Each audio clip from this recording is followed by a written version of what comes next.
Mga kapatid sa pananampalatayang Islam, pinapayuhan ko kayo gayon din ng aking sarili na katakutan si Allah subhanahu wa ta'ala dahil sinabi niya sa kanyang dakilang aklat, o mga nananampalataya, katakutan ninyo si Allah at maging kabilang sa mga sadiqin.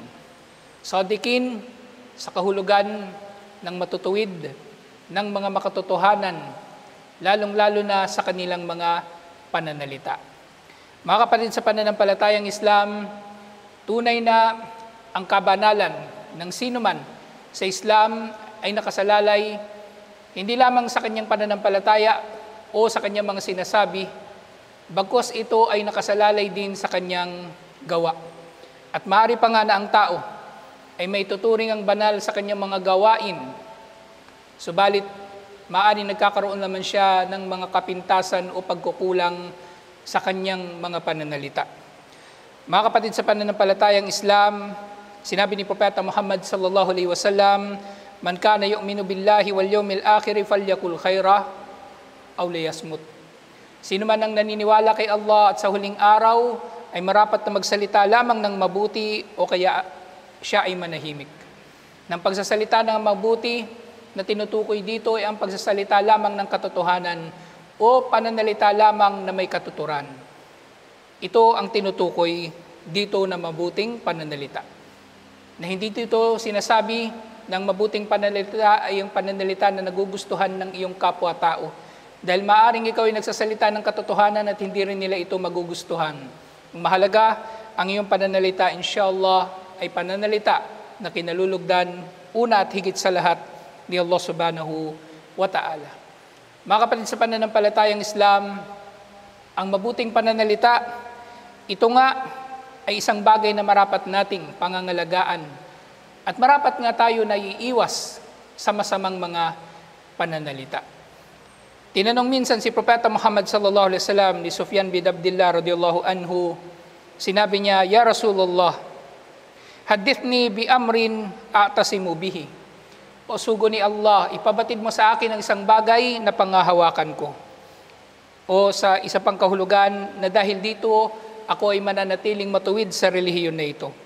Sinabi ni Propeta Muhammad sallallahu alaihi wasallam, "Qul Rabbi Allahu thumma istaqim." Sabihin mo palagi, ang aking Panginoon ay si Allah at magsikap ka sa pagiging matuwid. At yun nga, sinabi muli ni Sufyan, "Qultu ya Rasulullah, ma akhwafu ma takhafu alay." Ano ba ang pinakakinatatakutan mo para sa akin? At sa mga ganitong katanungan, nalalaman natin na si Propeta Muhammad sallallahu alaihi wasallam ay nasa posisyon o kalagayan ng tagapagpayo. Kaya maaring sa ganitong mga tanong ay iba ang nagiging tugon niya sa mga tao. Merong mga tao pinapayuhan niya na huwag magagalit dahil sila'y magagalitin. Subalit hindi ito nangangahulugan na bawal magalit. Pero sa pagkakataon na ito, bagaman ang payo na ito ay payo para kay Sufyan, ito ay payo na maaaring panghawakan ng pangkalahatan ng mga Muslim dahil sa iba pang mga dalil na tumutukoy sa kahulugan nito. Sinabi ni Propeta Muhammad sallallahu alaihi wasallam sa kanya, "Faqud bilisani nafsihi." Sinabi niya kay Sufyan, paglabanan mo, disiplinahin mo, o kaya ay hawakan mo ito. Na ang kanyang tinutukoy nga ay ang dila ni Sufyan at totoo ito na payo para sa ating lahat, alhamdulillah. Mga kapatid sa pananampalatayang Islam, kapag napag-uusapan ang kabanalan ay iniisip ng mga tao ang kabanalan sa pamagitan ng gawain. Subalit maaring ang tao ay makakamit din ng kabanalan o pagiging malapit kay Allah subhanahu wa ta'ala sa pamagitan ng mabubuti at matutuwid na mga pananalita. Nang kabaligtaran nito ay magdudulot din na siya ay nagiging masamang tao at karapat-dapat sa pagkamuhi ni Allah subhanahu wa ta'ala. Na madalas nga kapag natatalakay ang pamiminsala, iniisip ng tao na ang pamiminsala ay sa pisikal lamang na kahulugan. Subalit tunay na ang dila, bagaman ito ay walang buto o walang kalamnan na katulad ng iba pang mga bahagi ng katawan, bagaman ang dila ay hindi maaring magtangan ng sandata, katulad ng patalim, baril at iba pa, tunay na ito ay mapaminsala rin. Dila na nagdudulot ng kaguluhan sa mga tao. Dila na dedeklara ng mga digmaan. Dila na nananakot sa mga tao at iba't iba pang mga ugali na lumilitaw sa tao sa pamagitan ng kanyang masamang dila. Sinabi ni Propeta Muhammad sallallahu alaihi wasallam, "Innal abda yatakallamu bil kalimati min ridwanillahi ta'ala ma yulki laha balan yarfa'uhu Allahu biha darajat." Nang tao daw ay maaaring magsasalita ng mga pananalita na kalugod-lugod kay Allah, na ito hindi niya napapansin. Subalit dahil ito ay minamahal ni Allah, iaangat siya ni Allah sa mas mataas na mga antas dahil sa pananalita na ito, na maaaring hindi niya nabibigyang pansin. At totoo rin ang kabaligtaran nito, wa innal abda la yatakallamu bil kalimati min saktillahi ta'ala la yulki laha balan yahwi biha fi jahannam. At meron din naman mga pananalita na hindi niya pinapansin, subalit kamuhi-muhi kay Allah, at ito ay magdudulot na siya ay maitapon sa impyerno. At ang mga pananalita na ito, syempre unang-una ay ang mga pananalita na nagdudulot ng kasalanan katulad ng shirk, pagsuway, at iba't iba pang mga masasamang mga pananalita katulad ng pagsisinungaling, panlilibak, paninirang puri, at iba't iba pang mga bagay. Mga salita na iniisip ng tao na walang resulta o idudulot sa kanya, subalit maaring siya ay itatapon sa impyerno dahil dito. Kaya mga kapatid sa pananampalatayang Islam, narito ang ilan pa sa mga pananalita na maaring minamaliit ng mga tao at hindi nila binibigyan ng pansin. Unang-una rito, sinabi ni Propeta Muhammad sallallahu alaihi wasallam tungkol dito, "Ala unabbiukum bi akbaril kabair?" Sasabihin ko ba sa inyo ang pinakamasama sa lahat ng masasamang mga kasalanan? At sinabi niya ito ng 3 ulit.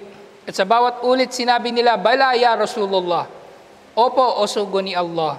Sinabi ni Propeta Muhammad sallallahu alaihi wasallam, "Al-ishraku billahi wa uququl walidain." Sinabi niya ang unang dalawa, ang pagtatambal kay Allah subhanahu wa ta'ala at paglapastangan sa mga magulang. Wa kana muttaqian fajalas.